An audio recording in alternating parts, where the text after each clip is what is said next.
बजाज समूह के चेयरमैन राहुल बजाज अब हमारे बीच नहीं रहे। सन 1965 में बजाज ग्रुप की बागडोर संभालने वाले राहुल बजाज की आयु 83 वर्ष थी। बजाज को निमोनिया के साथ साथ हृदय संबंधित परेशानी भी थी। सबसे पहले केबीसी महापरिवार की ओर से स्वर्गीय राहुल बजाज को भावभीनी श्रद्धांजलि। आइए डालते हैं एक नजर राहुल बजाज के जीवन पर। दिग्गज कारोबारी राहुल बजाज का शनिवार 12 फरवरी 2022 को पुणे में निधन हो गया। 83 साल के राहुल बजाज लंबे समय से बीमार थे और कैंसर से जिंदगी की जंग लड़ रहे थे।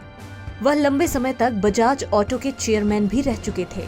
उनकी ओर से समाज को दिए गए योगदान के चलते उन्हें 2001 में पद्म भूषण सम्मान से भी नवाजा गया था। राहुल बजाज की तबीयत बहुत अधिक खराब होने के चलते उन्हें करीब महीने भर पहले अस्पताल में भर्ती किया गया था। बताया जा रहा है कि उन्हें निमोनिया हो गया था और साथ ही उन्हें दिल से जुड़ी परेशानी भी हो गई थी। करीब 40 सालों तक बजाज ग्रुप के चेयरमैन रहे राहुल बजाज की मौत पर पूरे उद्योग जगत समेत राजनीति के दिग्गज भी दुखी हैं। राहुल बजाज 2006 से 10 के दौरान राज्यसभा सांसद की तरह देश की सेवा भी कर चुके हैं।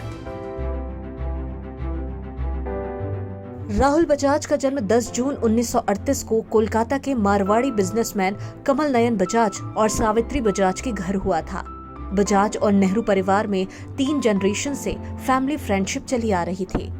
राहुल के पिता कमल नयन और इंदिरा गांधी कुछ समय एक ही स्कूल में पढ़े थे।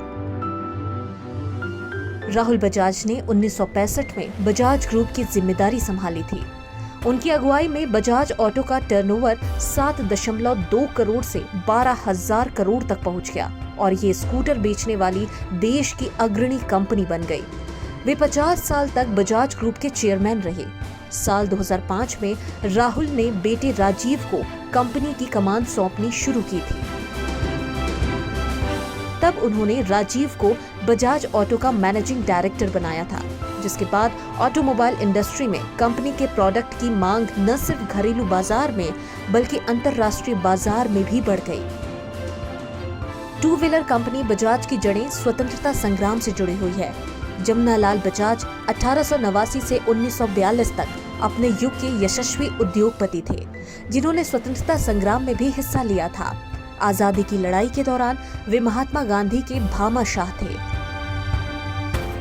1926 में उन्होंने ट्रेडिंग करने के लिए उन्हें गोद लेने वाले सेठ बचराज के नाम से एक फर्म बनाई, बचराज एंड कंपनी।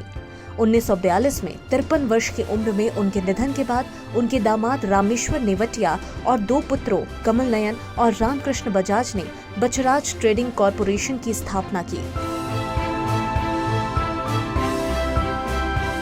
1948 में इस कंपनी ने आयातित कंपोनेंट से असेंबल्ड 2 व्हीलर और 3 व्हीलर लॉन्च किए थे। पहला बजाज वेस्पा स्कूटर गुड़गांव के एक गैरेज शेड में बनाया गया था। इसके बाद बचराज ट्रेडिंग कॉरपोरेशन ने कुर्ला में मैन्युफैक्चरिंग प्लांट लगाया, जो बाद में अकुर्डी में शिफ्ट किया गया। यहाँ फिरोदियास की भागीदारी में बजाज परिवार ने 2 व्हीलर और 3 व्हीलर वाहन बनाने के लिए अलग अलग प्लांट्स लगाए। 1960 में कंपनी का नामकरण हुआ बजाज ऑटो। राहुल बजाज ने एक इंटरव्यू में कहा था कि उन्हें राहुल नाम देश के पहले प्रधानमंत्री जवाहरलाल नेहरू ने दिया था। उनके परिवार के नेहरू के साथ अच्छे ताल्लुकात थे। दिग्गज कारोबारी राहुल बजाज के निधन पर राजनीति और उद्योग जगत के अलग अलग लोगों ने संवेदनाएं जाहिर की है। इसमें राष्ट्रपति रामनाथ कोविंद, प्रधानमंत्री नरेंद्र मोदी, केंद्रीय मंत्री नितिन गडकरी और सांसद राहुल गांधी ने उनके निधन पर दुख जताया है। राष्ट्रपति रामनाथ कोविंद ने ट्वीट कर राहुल बजाज को श्रद्धांजलि दी। उन्होंने कहा कि उनके चले जाने से उद्योग की दुनिया में एक शून्य रह गया। राहुल बजाज के निधन पर प्रधानमंत्री नरेंद्र मोदी ने भी उनके परिवार के प्रति संवेदना व्यक्त करते हुए राहुल बजाज के योगदान को अतुलनीय बताया। साथ ही कहा कि वे बातचीत में बेहद निपुण व्यक्ति थे। केबीसी महापरिवार भी राहुल बजाज को श्रद्धांजलि अर्पित करता है। Bureau report, KBC news.